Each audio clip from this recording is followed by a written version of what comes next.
പുളിയിഞ്ചി ഇത് ഓരോ നാട്ടിലും ഓരോ ടൈപ്പിലാണ് ഉണ്ടാക്കാറ്. കോഴിക്കോടൻ സ്റ്റൈൽ പുളിയിഞ്ചിയാണ് ഞാനിവിടെ കാണിക്കുന്നത്.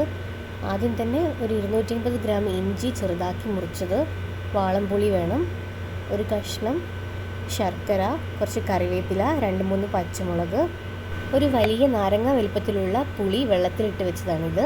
പിന്നെ ശർക്കരപ്പാനിയാക്കി മാറ്റി വെച്ചിട്ടുണ്ട്. ഒരു ശർക്കരൻ്റെ ക്യൂബാണ് എടുത്തത്.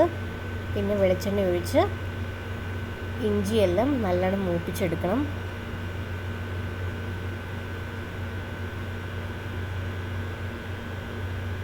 നല്ല ബ്രൗൺ കളർ ആവുന്നത് വരെ ഇത് വഴറ്റി കൊടുക്കണം.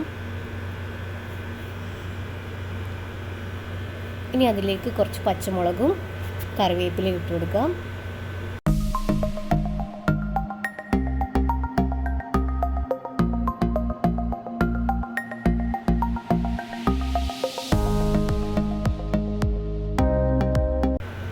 ആവശ്യത്തിന് ഉപ്പ് ആഡ് ചെയ്ത് കൊടുക്കാം.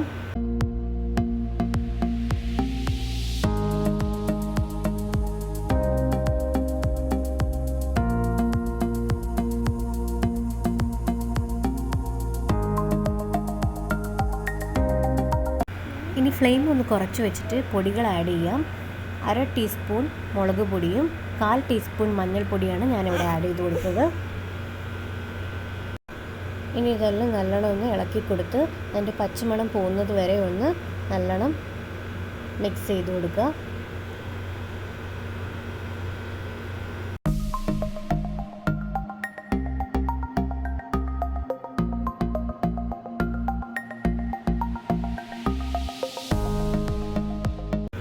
ഇനി മാറ്റി വെച്ചിട്ടുള്ള വാളംപുളിയുടെ വെള്ളം ഇതിലേക്ക് ആഡ് ചെയ്ത് കൊടുക്കാം.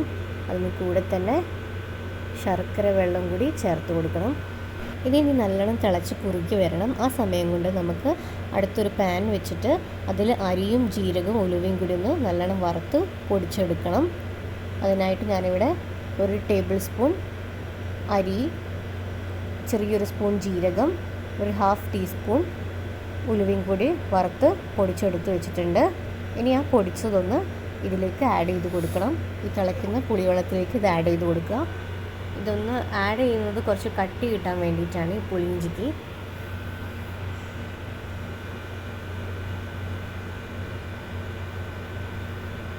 അതും കൂടി ആഡ് ചെയ്ത് കഴിയുമ്പോൾ തിളയ്ക്കുന്ന സമയത്ത് കുറച്ചൊന്ന് കുറുകി വരും.